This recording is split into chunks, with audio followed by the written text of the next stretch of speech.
عیسی د خدای د کور نه په وتو چې مریدان یې ورنږدې شو او د خدای د کور عمارت یې ورته په ګوته کړ. هغه ورته وفرمایل چې دې ټولو آبادو ته وګورئ، زه تاسو ته رښتیا وایم چې دلته به یو کاڼ د بل د پاسه پاتې نشي او ټول به ونړول شي.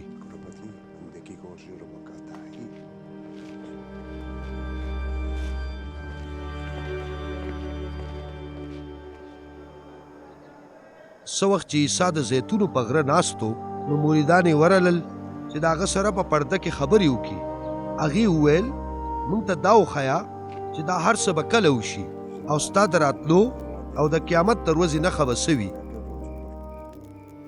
عیسی جواب ورکړ پام کوئ چې څوک هم بېلارې نه کړي، ځکه چې ډېر به زما په نوم راشي او دعوه به کوي چې زه مسیح یم او ډېر خلک به بېلارې کړي. داسې وخت به راشي چې تاسو به په خپل خوا او شا کې د جنګونو چغې او سورې او د جنګونو خبر به اورئ، خو ګورئ تاسو مه ورخطا کیږئ، ځکه چې داسې څیزونه به ضرور پیښیږي، خو آخر وخت به لا نه وي راغلی. قومونه به د قومونو سره په جنګ وي، بادشاهۍ به د بادشاهۍ سره، په ډېرو ځایونو کې به زلزلې او کاتونه راځي، خو دا ټولې خبرې به لکه د لنګون د دردونو د شروع کېدو په شان وي. تاسو به د تنګسیا او د مرګ د پاره حواله شي او ټول قومونه به زما د نوم په سبب تاسو سره کینه کوي. په دغه وخت کې به ډېر تیندکو خوري او د یو بل مخبري به کوي او د یو بل سره به کینه کوي. ډېر دروغجن نبیان به راپورته شي او ډېر خلک به بېلارې کړي، او چې بې شرې کارونه زیات شي نو د خلکو به د یو بل سره مینه ختمه شي. خو هغه څوک چې تر اخره قایم پاتې شي هغه به بچ شي او په ټوله دنیا کې به د بادشاهۍ زیرې خور شي او د ټولو قومونو دپاره به ګواهي شي او بیا به قیامت وي. یوه ورځ راتلونکې ده هر کله چې تاسو د دانیال د پیشګویۍ په مطابق په مقدس ځای کې هغه پلید بت چې تباهي راولي ولاړ ووینئ، لوستونکي دې پرې پوه شي. نو هغه څوک چې په یهودیا کې دي غرونو ته دې وتښتي، نو څوک د چت ته پاسئ، هغه دې د سامانو چتولو دپاره ښکته نه راکوزېږي، او څوک چې په پټو کې وي هغه دې د خپلې چوغې راغستلو دپاره نه واپس کېږي.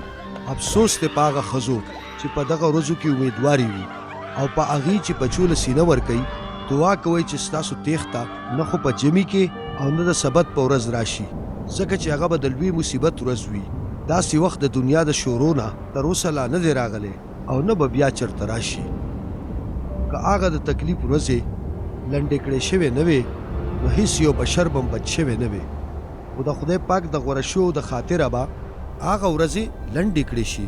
او که بیا تاسو ته په دغه وخت کې څوک دا ووایي چې وګورئ مسیح دلته دی یا هلته دی، نو باور پې مه کوئ. دروغجن مسیحیان او دروغجن نبیان به راښکاره شي او لویې معجزې او نښې به ښکاره کوي، او که ممکن وي نو غوره شوي خلک به بېلارې کړي. ګورئ ما تاسو د دې د کېدو نه مخکې خبردار کړئ. که هغې تاسو ته ووایي چې هغه هلته په بیابان کې دی نو هغه پسې بهر مه ځئ، او که هغې ووایي چې هغه دننه په کوټه کې دی نو باور پې مه کوئ. لکه څنګه چې برېښنا د مشرق نه تر مغرب پورې رسي دغه شان به د ابن آدم راتلل وي.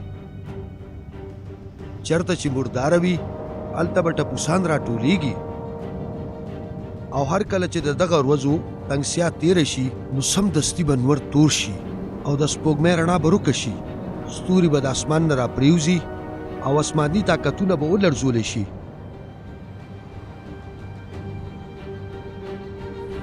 بیا به په اسمان کې د ابن آدم د راتلو نښه ښکاره شي.